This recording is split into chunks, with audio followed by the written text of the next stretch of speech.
Selamat pagi menjelang jam kelas 10 atau 11 MM. Dan apa kabarnya kalian semua? Semoga kita dalam keadaan sehat walafiat semuanya. Dan kita akan melanjutkan kembali ke materi yang selanjutnya di teks ceramah. Kemarin kita sudah di pengertian di informasi berupa permasalahan aktual dan faktual. Nah, sekarang kita harus mencoba untuk menelaah isi. Jadi maksud-maksud yang ada di dalam teks ceramah itu apa sih? Jadi kita harus mengetahui itu. Dan di sini saya sudah mempersiapkan medianya supaya kalian lebih memahami. Silahkan ini disimak dulu ya. Silahkan disimak. Setelah disimak, nanti saya berikan pertanyaan, saya berikan penjelasan maksudnya tentang video tersebut. Setelah nggak tahu berapa video 1% dan lo masih bingung hidup lo mau dibawa kemana, really? Tapi emang ini bisa jadi masalah karena nggak punya tujuan hidup. Bisa jadi lo jadi nyobain semuanya dan masalahnya itu tanpa arah yang jelas. Nggak tahu gitu apa yang dicari. Atau justru sebaliknya mungkin yang lo lakukan. Lo nggak ngejar, lo terus aja gitu ada di zona nyaman lo. Lo ngelakuin hal-hal yang itu lagi setiap harinya. Lo kerja sama dengan orang toksik yang sama. Lo nongkrong bertahun-tahun dengan orang yang sama. Ngejar tujuan-tujuan shallow kayak duit, likes IG, sampai muak. Perkembangan juga nggak ada. Dan jadinya karena itu semua hampa aja terus hidup lo itu bertahun-tahun mungkin. Kalau misalnya lo merasa ada di posisi ini, lo ada di video yang tepat banget. Di video ini lo akan belajar lagi-lagi soal tujuan hidup. Mulai dari artinya, fungsinya, gimana caranya supaya lo bisa ngebuat dan memiliki tujuan hidup lo sendiri. Stay tuned, tonton sampai habis. Penting banget buat nonton lo sampai habis. Gue gak bisa tekankan lebih dalam lagi untuk video ini.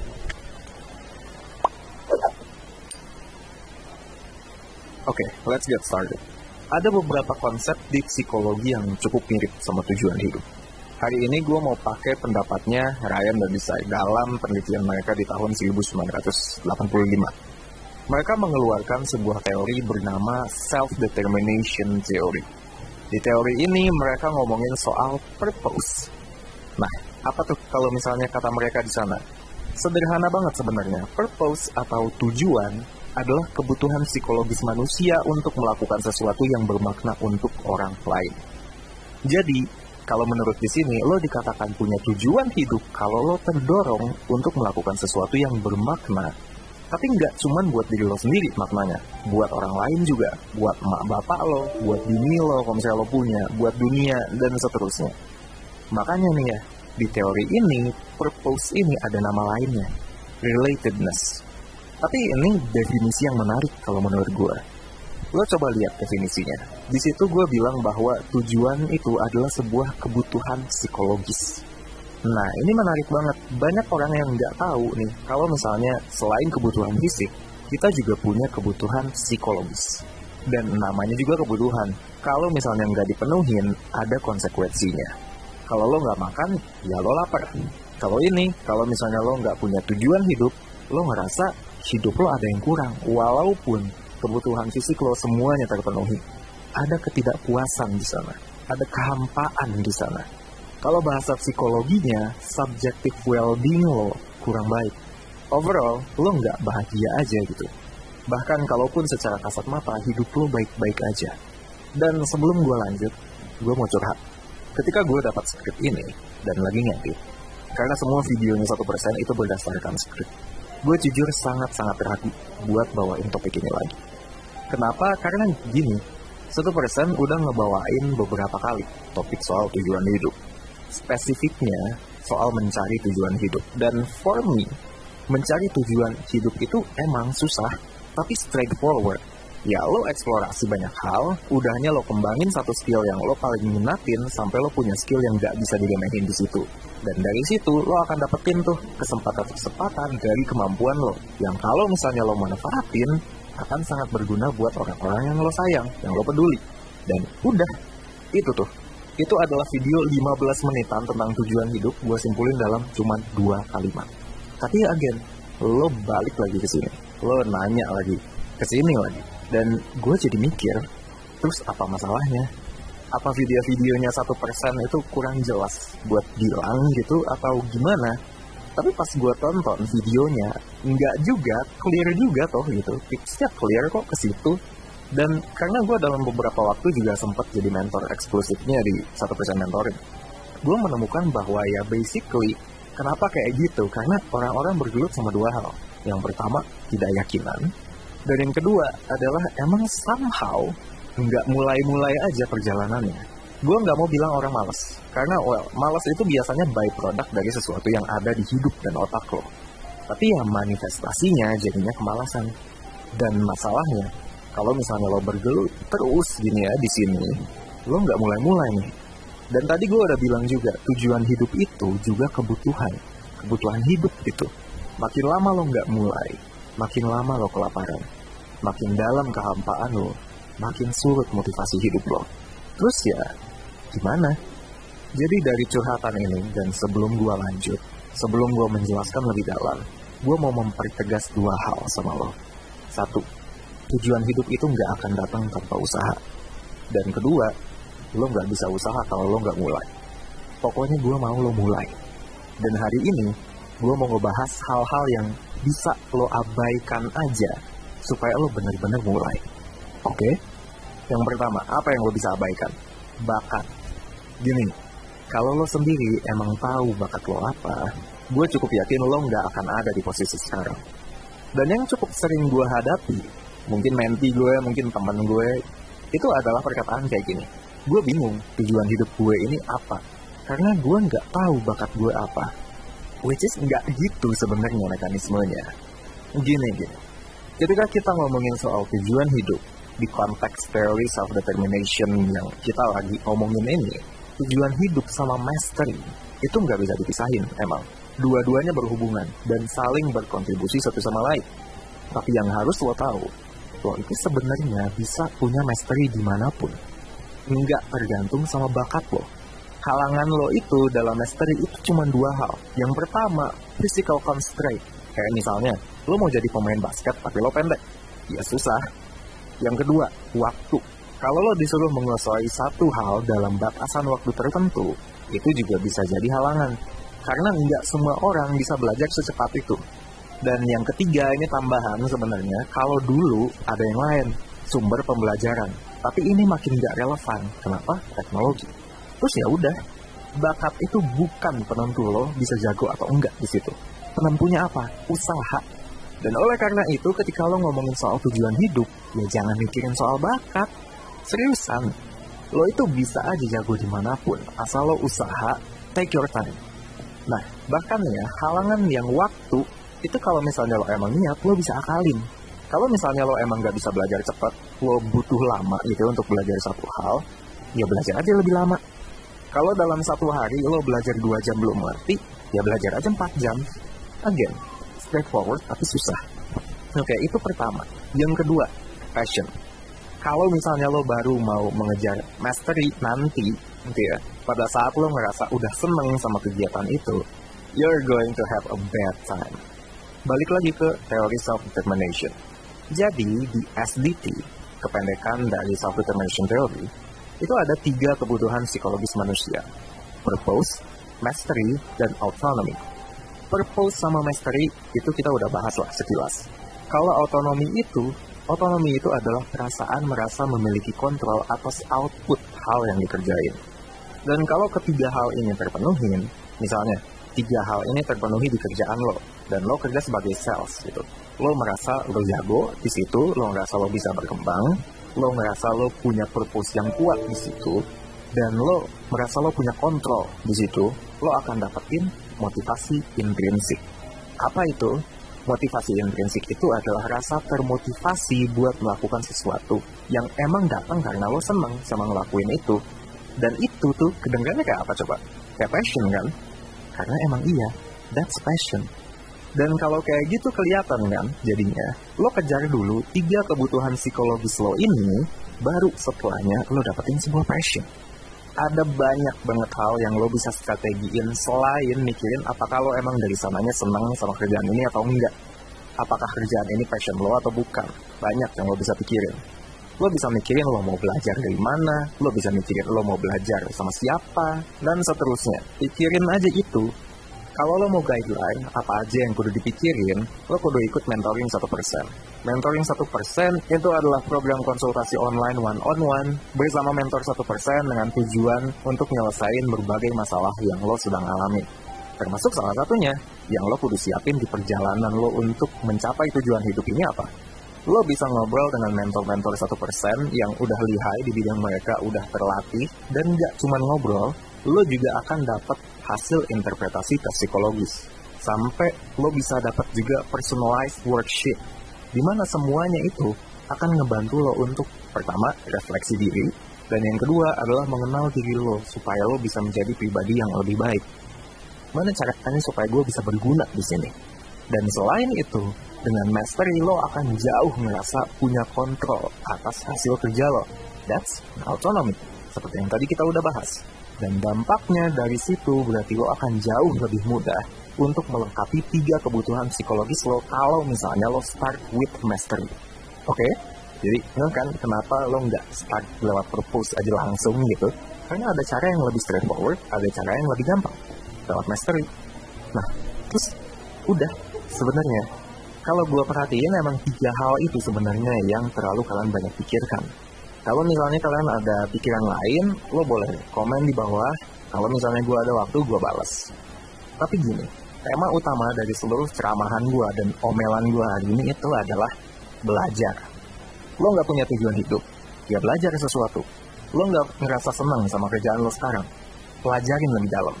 Lo nggak ngerasa punya kontrol atas karir sama hidup lo, ya belajar lebih dalam, bentuk mastery-nya, dan lo akan punya jauh lebih banyak kontrol atas hidup dan karir lo, gue jamin. Dan iya, ini akan sulit dan mungkin lama, but hey, it's possible. Ya mungkin beberapa hal yang di sini gue bilang, itu cukup mengagetkan buat lo. Dan believe me, buat gue juga awalnya, it's surprising sih, ketika gue baru pertama kalinya baca teori self-determination. Dulu, gue sangat-sangat percaya sama bakat. Gue percaya bahwa lo harus menemukan bakat lo. Baru setelah itu, hidup lo akan aman. Dan ya untungnya gitu ya, dalam kasus gue berpikir gue udah menemukan bakat gue, passion gue, musik. Buat lo yang follow Instagram gue pasti tahu lah. Gue main gitar secara profesional dan sangat mendalami itu selama 14 tahun. That's a lot of time. Terus ya udah gue pikir ya udah it has been settled. Gue akan jadi musisi, gue akan adain a band, gue akan main musik instrumental dan ya udah selesai. Sampai akhirnya gue ketemu sama bisnis and falling in love with it. Sampai akhirnya gue ketemu sama psikologi dan jatuh cinta sama psikologi. Waktu itu gue mikirnya, lah hidup gue jadi nggak jelas. Kayak gue maunya apa gitu kan sebenarnya. Kalau misalnya lo mungkin ada di posisi gue, mungkin lo akan mikir kayak gitu juga. Terus akhirnya gue ketemu sama sebuah buku, judulnya Drive, yang nulis namanya Daniel H. Pink. Gue sangat merekomendasikan buku ini. Buat lo semua, silahkan lo cari. Di sana gue kenal sama konsep motivasi intrinsik. Dan gue kenal sama konsep self-determination theory. Dan ketika gue baca itu, it makes a lot of sense actually. Masuk akal gitu buat keadaan gue. Terutama di dalam hidup gue gitu ya. Gue selalu senang sama belajar. Gue senang menggali hal baru. Dan kadang-kadang itu jadi obsesi gue. Menggali hal baru. Being better at something. Makanya gue gampang banget senang sama hal-hal yang gue pelajarin. Ya karena tanpa mau menyombongkan diri gitu ya. Walaupun gue emang sering congkak. I'm good at those things. Tadi yang gue bilang di atas tadi. Gue jago di hal-hal itu. Mastery-nya ya lumayan dapet. Dan gue yakin juga gue bisa berkembang lebih jauh di bidang-bidang itu. Ya pantas aja gitu gue senang di banyak hal itu. Tapi yang lebih penting lagi adalah konsep ini menenangkan kalau menurut gue. Soalnya intinya adalah pada akhirnya kalau gue punya kesempatan untuk senang sama hidup gue, lo juga punya kesempatan. Kita semua punya kesempatan. Ya emang, mungkin buat orang-orang tertentu kesempatannya lebih gede, tapi tetap aja, kesempatan itu kesempatan. Dan lo harus coba supaya lo bisa dapetin yang lo mau. Gua Vicky, sampai jumpa di video selanjutnya.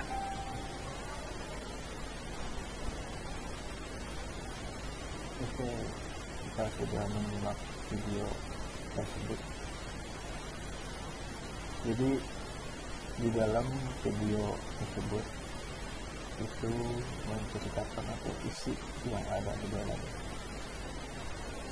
video tersebut, bahwasannya kita itu harus menentukan ataupun merencanakan tujuan hidup kita ke depannya itu seperti apa.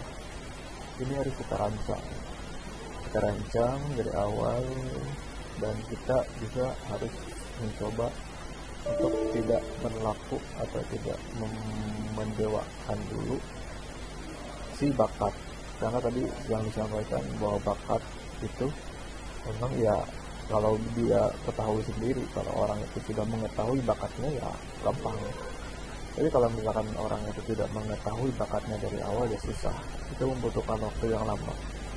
Yang jelas tadi di dalam video tersebut adalah kita harus mencoba untuk melakukan perubahan atau pengusahaan atau menguasai sesuatu, atau kalau bisa semua aspek dikuasai terlebih dahulu, baru pada saat itu kita harus menspesifikasikan, maksudnya memilih di bidang mana atau di hal mana kita akan menentukan yang lebih digeluti itu di bidang mana. Jadi tujuan dengan usaha kalian itu harus sesuai. Ketika kalian juga ada di masa-masanya dead time, kayak seperti tadi, di masa-masa sudah ada di masanya, sudah ada di kejayaannya di hal tersebut. Misalkan di musik, kalian sudah menggeluti musik, sudah memahami musik, dan yes, kalian akan berada di masa dead time di situ, waktu yang memang membosankan, waktu yang memang itu ya balik lagi ke awal.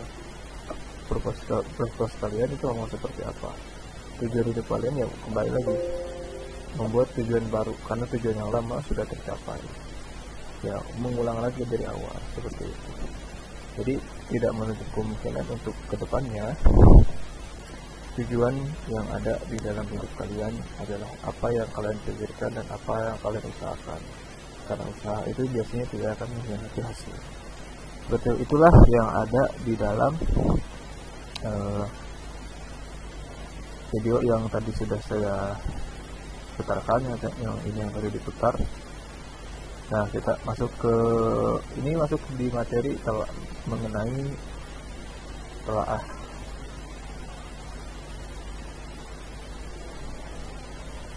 Sebentar.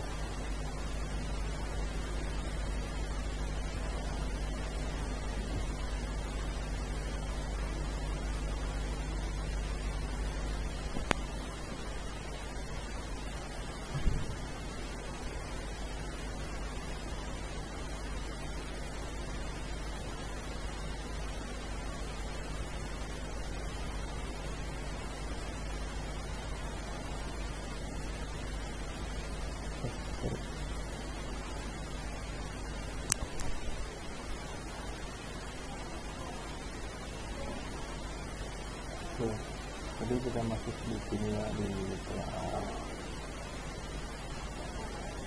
isi. Ya, kita telaah isi. Jadi di telaah isi itu ada unsur-unsur drama, bahasa-bahasa yang langkah-langkah. Ya, nanti kita lihat dulu unsur-unsur ceramah. Yang pertama adalah penceramah atau orang yang berceramah. Yang kedua adalah pendengar atau audiens. Yang ketiga adalah materi. Yang keempat yaitu metode ceramah.